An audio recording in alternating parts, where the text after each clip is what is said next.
Tariq Kadir is at home in Tampa today. He got back from Israel last night. His trip there, most unforgettable. He spent 9 days under house arrest after being beaten by Israeli police. Hassan Shibli is from the Council on American Islamic Relations, CAIR, and he's here this morning to talk about how Tariq is doing. I know it's been a short night for you and your friends and family, so thank you for coming in. First of all, let me ask you this. You told me just a second ago, and we've not reported this, some of Tariq's family in Israel was arrested just after he left there? Yeah, the celebration was really short-lived because while we are very happy and overwhelmed and excited to have Tariq back, really he can't forget his family and relatives that are still going through persecution over in Jerusalem simply because they're Palestinian.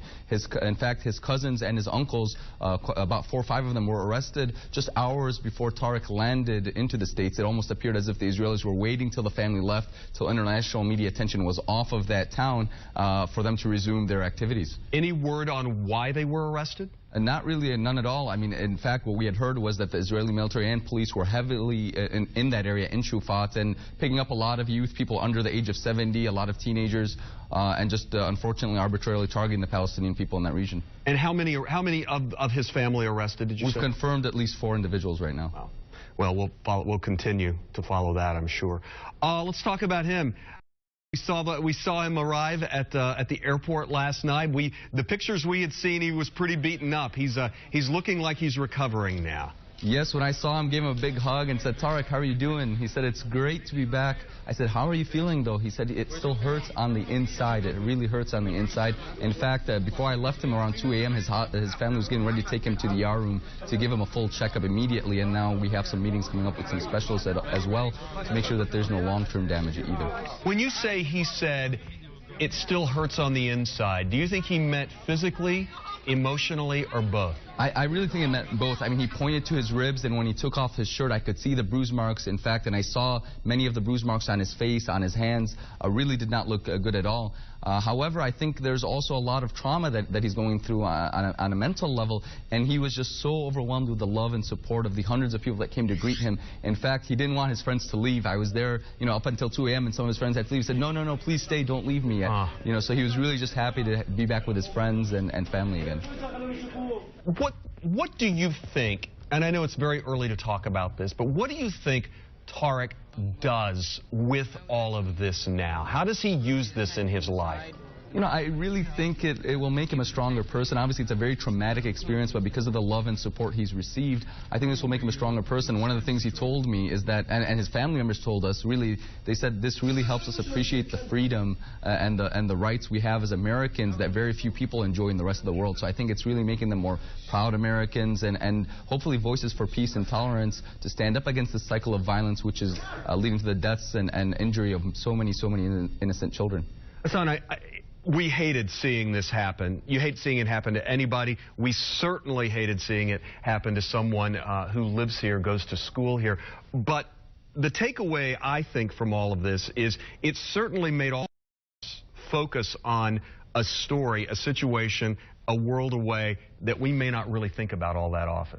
Right, and that was the family's concerns. I mean, Tariq himself said, look, the only reason you know my name and you don't know the name of the 35, 40 other children that were recently killed in Gaza right now because of the bombing over there is because I'm an American citizen and it was caught on camera. Otherwise, you wouldn't even know my name. So they don't want this to be just about Tariq. They do want this to be a message about peace for the world and to remember all the children who are suffering throughout the world, that we need to take a strong stance regardless of the color of their passport or their skin. Hassan, before I let you go, and because I want to go back to that first thing that we talked about, the arrest of some of his family members in Israel. They're Palestinians living in Israel. Am I correct on that? That's correct, in East Jerusalem. And are their lives prior to this happening, all the terrible things that have happened to them over there, are their lives persecuted anyway? What they told me is what happened to Tariq is nothing unique, that they're used to this living over there in Palestine, that there's a lot of arbitrary arrest and severe abuse by the Israeli police officers. And I think this will really be telling, what Israel does with those officers involved in that beating will really tell us whether Israel really tolerates that kind of culture of police abuse or not. What we've heard right now is only one of those police officers that's seen viciously attacking Tariq has been suspended, and he's still pending possible charges. Well, what about the 2-3 other officers that assisted or stood by while the beating occurred? Aren't they going to be held accountable? If not, it's really going to send a bad message to the international community that that kind of violence against Palestinians is tolerated. In fact, Tariq told me that he saw the officer who beat his son, and the officer said, I'm the one that beat your son. And he said, what did he do? He said, it's enough that he's a Palestinian. Wow.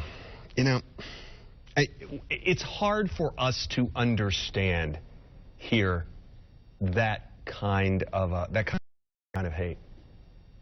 Don't you think? Absolutely, and I think this reinforces the beauty of our country, is that we're built on this principle of diversity, where we respect differences in faith and culture and politics, and really this reminds us of the important message that we have to bring down the walls of ignorance and hate that are dividing us, and learn to value the lives of all people, especially children, equally, regardless of differences of race or religion. Tariq made very clear, look, no child, Israeli, Palestinian, Muslim, Christian, Jewish, deserves to go through what he went through, and we need to stop the violence before further children are hurt, injured, or even killed.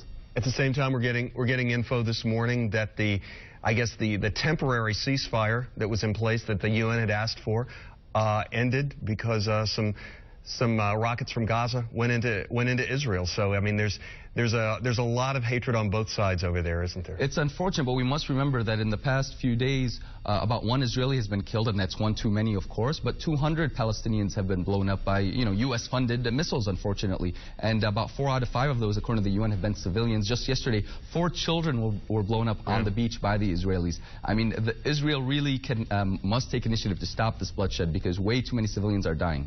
All right. Hey, we're going to leave it there. Thank you for coming in this morning, and we will be talking again soon, okay? Thank you. Thank you.